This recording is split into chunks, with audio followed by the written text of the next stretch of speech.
ভগবান কোনো কোনো ভাগ্যবতী তাকে দেখবার ভাগ্য মিলে, যাদের প্রতি গুরু কৃপা হয়েছে, যাদের প্রতি মহৎ গণের কৃপা হয়েছে, গুরু চরণ আশ্রয় করেছে যারা, একমাত্র তাদেরই সম্ভব আমার প্রভুর সেই মধুর মূরতি দর্শন করা।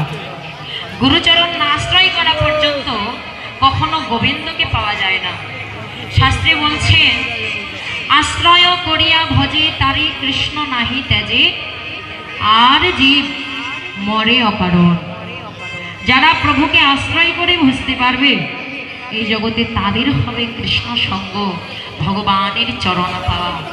যদি আশ্রয় না করেন, তখন আমার ভগবানের মূর্তি দর্শন করার ভাগ্য হবে না।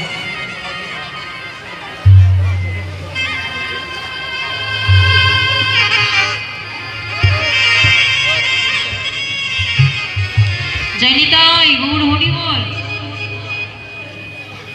আচ্ছা, রাধে রাধে। আমার কৃষ্ণ ভক্ত এক ছোট্ট একটি ভাই, ছোট্ট ভাইটি আমার বাঞ্ছা করেছে, তার মনের আশা, তার মনের ইচ্ছা সে যেন সুশিক্ষায় শিক্ষিত হতে পারে, হরি বল, শিক্ষা অর্জন করতে পারে, ভালো ভালো সার্টিফিকেট যেন সে পায়। সকলের কাছে আকুল নিবেদন, সবাই মিলে আশীর্বাদ করবেন। তার মনের আশা, তার মনের ইচ্ছা সব কিছু যেন ভগবান পূরণ করে দেয়। সবাই মিলে আশীর্বাদ করবেন। সবাই মিলে জোর একটা উলুর ধ্বনি, জয় ধ্বনি করো। রাধে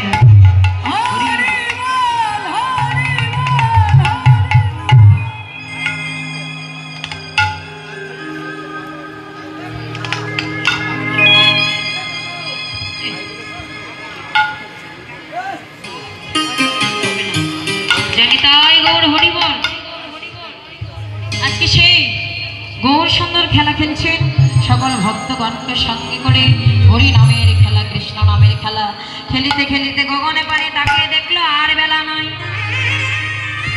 বেলা না থাকলে কি হয়? সন্ধ্যা ঘনিয়ে আসলে কি করে? সবাই আপন ঘরে যাওয়ার জন্য তৈরি হয়। ঠিক তেমনি আজকে আমার গৌরাঙ্গ সুন্দর নিতাইকে ডেকে ডেকে নিমাই বলতে লাগলেন, চল ভাই মায়ের ঘরে ফিরে যাই, বিনয় অবসান দেখি হেঁটে চলি করছি, কৃপা করে তোমার চরণ ছাড়া যেন করো না। গৌর হরি বল। আজকে গৌরলীলা বিশ্রামে রেখে অফ হয়ে গেল নাকি? মনিটর না কোনটা অফ হয়ে গেল? জয় নিতাই গৌর হরি বল। চলুন সবাই মিলে মধুময় মধুর শ্রীধাম বৃন্দাবনে যেতে আমরা